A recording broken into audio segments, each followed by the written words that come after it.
Let's bring in the president of Finland, Sauli Niinistö. Mr. President, thank you for the time.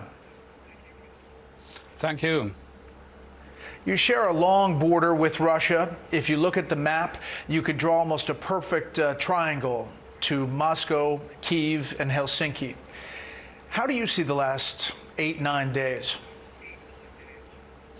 Of course, I guess all of us, we are very surprised. Something almost impossible has taken place.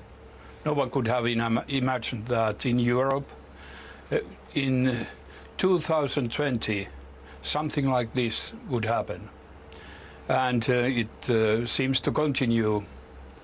It's a tragedy. You had a meeting today with President Biden in the Oval Office. How did you take that meeting and what did you take away from it?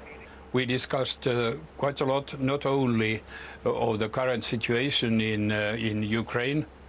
We talked also about Russia, about China, but also from the Nordic countries and how do we take this. Do you want to join NATO now? Well, we have a changed situation both in Finland and Sweden.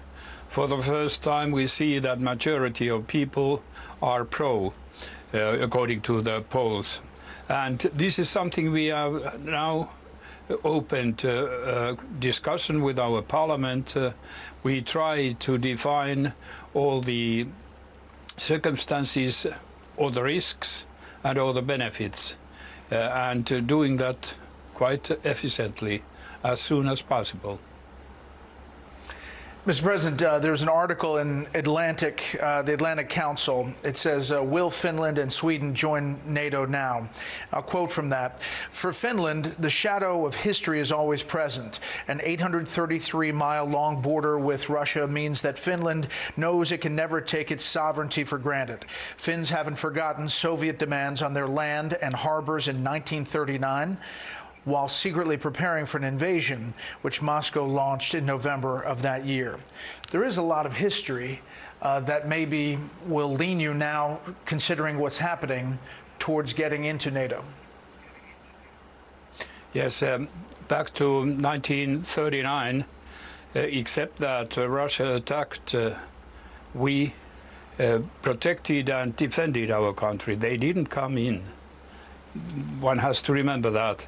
And surely that reminds a bit the situation in Ukraine at the moment. You have to remember also that Finland has maybe behaved a bit differently than many European countries. We have all the time have been very keen on developing our own defense forces, which are quite strong ones. So that's one element protecting us, and European Union is now maybe more united than ever. We see also Germany taking strong position on defense sector. That means that also Europe will cover more security. And the third element surely is membership of NATO, and like I said, that is under discussion in Finland. You already spend more than 2% of your GDP on defense forces. You mentioned Germany. Russian President Vladimir Putin talked to the Chancellor of Germany today. According to the readout, he denied that Russian forces are bombing Ukrainian cities. I want to ask you about Vladimir Putin. You've met him a number of times. You've had a lot of meetings, many more perhaps than other leaders in the region. Have you noticed a change in Putin? If you follow his speeches and opinions during the decades, he has always showed some kind of bitterness and even hatred because he has said Mother Russia has been mistreated. And this kind of an attitude has increased year after year. Now that we all have seen how, in a way, lonely he seems to be and makes a big distance to other people, It's not maybe best possible for a person to live only with his bitter and hate. That might increase in his thinking. So this kind of change maybe has. Do you think that he will expand beyond Ukraine? He has done already so far something that we considered as impossible. And it's very difficult to predict what he's going to do next. But now it seems that he's going forward and destroying Ukraine. Last thing, Mr. President, the NATO Secretary General has said that NATO warplanes will not do a no-fly zone. We understand the desperation, but we also believe that if we did that, we'll end up with something that could end in a full-fledged war in Europe, involving many more countries. I assume you agree with that, but where do you think this is going?